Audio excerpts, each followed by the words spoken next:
The State Board of Elections says at least 15 Wake County precincts were having a tough time keeping it cool and dry inside their voting locations.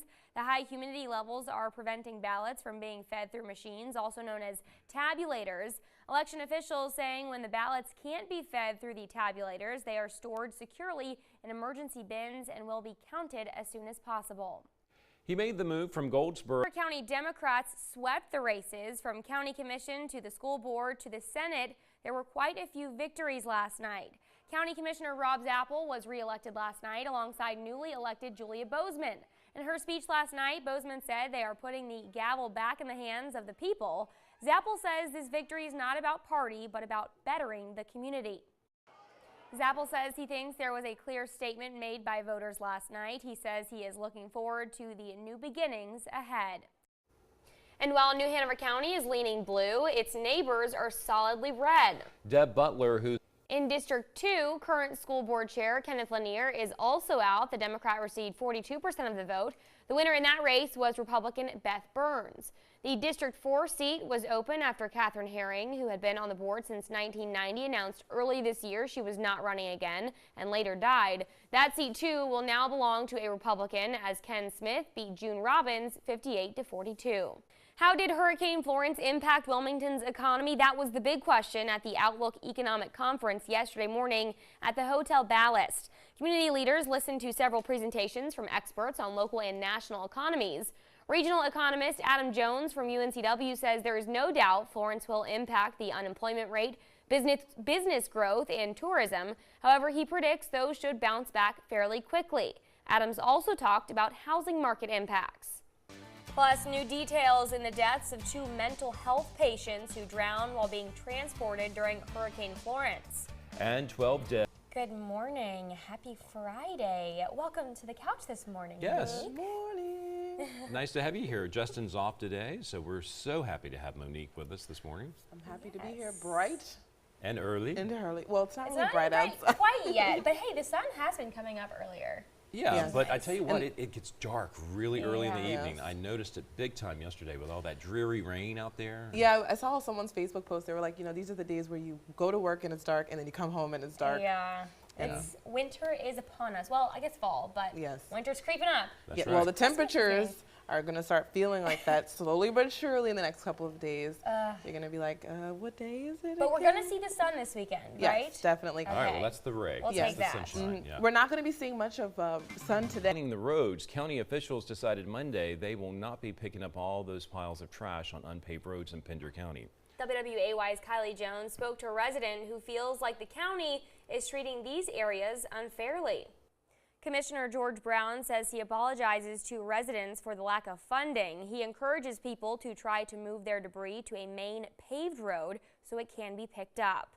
It's been 8 weeks since Hurricane Florence made landfall near Wrightsville Beach, and now the Red Cross is hoping to close its last shelters. The last shelters open are in Wilmington and New Bern. Red Cross Cape Fear Director James Jarvis says their goal is to close both by 1 p.m. today.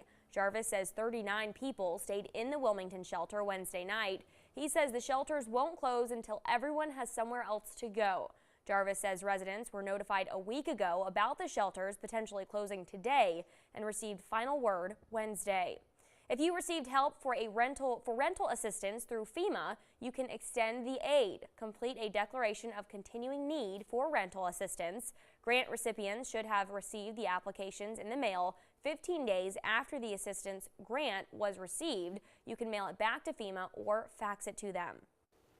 Don't forget, guys, if you're heading out the door, you can listen to us here on Good Morning Carolina on your radio in the morning. That's right. GMC is broadcast live every day from 6 to 7 on 106.7 The Big Talker. So take Bring us along with you. Yeah, there you go, Jinx. That's right. All right, there will soon be some new restrictions on e-cigs where you may not be able to buy them in the near future. Honoring our veterans. Today on Good Morning Carolina, how Cape Fear Community College celebrated Veterans Day.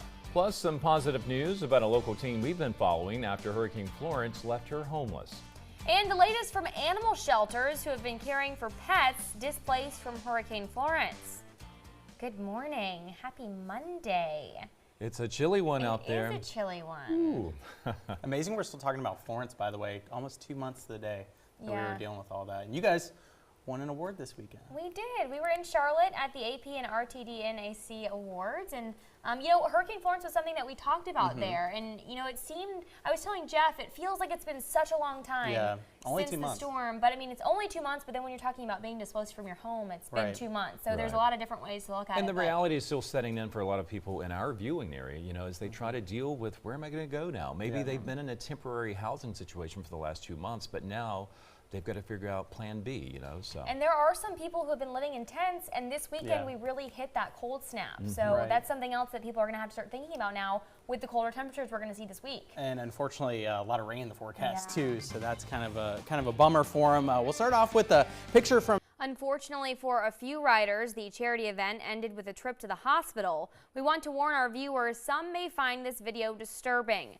At least 2 riders were involved in an accident along Highway 74 to Wilmington, according to video captured by participants. Organizers say 1 rider was taken to the hospital by air. The others involved were treated on scene and are okay. Organizers posted on the Facebook event page saying that the rider who was airlifted is okay and now home recovering. Families that flooded the streets of downtown Wilmington on Saturday, waving American flags and cheering on the marching veterans at the 2nd annual Veterans Day Parade. More than 1,000 people participated in the event. Coordinator Mark Biddison says this was a lot bigger than last year's parade. He says veterans need to be welcomed home and appreciated. As a Vietnam veteran, Biddison says his return home years ago was despicable. The start of this parade was to get Vietnam veterans specifically into a parade and let them feel the love, as it were. And that happened. And that happened first last year and then again this year. Biddison says Wilmington is a great military city with a lot of history. He says being just miles away from Camp Lejeune and Fort Bragg draws a lot of military here. High school students in North Carolina are raising money to send 2 World War II veterans to Normandy, France. They call themselves Envoys of Honor. The plan is for 6 students and the 2 teachers to go to Normandy with 2 veterans in June for the 75th anniversary of D-Day. Each veteran will take a family member. The students are in French classes and will interpret for the veterans. Their goal is to raise $15,000. Remember that high school student we told you about who was living in the Red Cross shelter? Well, she now has a place to call home. 19-year-old Krishanta Davis is moving in with her grandmother. Davis's grandmother lives in a federal housing development. No other adults are typically allowed on the lease. When Davis turned 18, she had to move out. With the help of Red Cross caseworkers and HUD, Davis got the okay to share the home with her grandmother. Wilmington crews will begin the 2nd and final phase or pass for construction debris today. City officials asked that neighbors place all items curbside. Crews will not pick up piles with green, freshly cut trees or branches in them. It's been almost 2 months since Hurricane Florence hit North Carolina, and families and businesses are still recovering. And that's especially true for animal shelters that took in so many displaced dogs and cats during the storm. And in many cases, the FBI releases new details about an abducted teen. Today on Good Morning Carolina, the latest on the investigation into the search for the Lumberton girl. Plus, a group meets to discuss efforts to bring more business to downtown Wilmington. And the latest from California after one of the deadliest wildfires in history. Good morning. Happy Tuesday. Thank you, Justin. We begin this morning with an update on the search for the 13-year-old Anya Aguilar. Police say a man kidnapped her last week in Lumberton. The FBI is asking people in that area to come forward if they've noticed any changes in the behavior or patterns of their neighbors and friends. Morgan Norwood has the latest. A reward totaling $20,000 going to anyone who can point investigators to Hanya. If you know anything, contact police.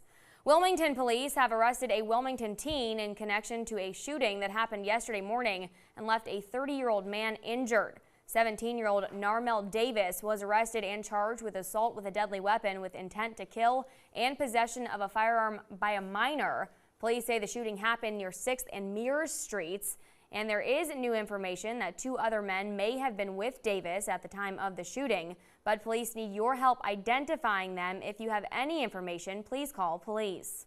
Food trucks are a hot topic in Surf City. Some restaurants are upset the town is allowing them. Yesterday, WWAY spoke with the Salty Turtle taproom owner.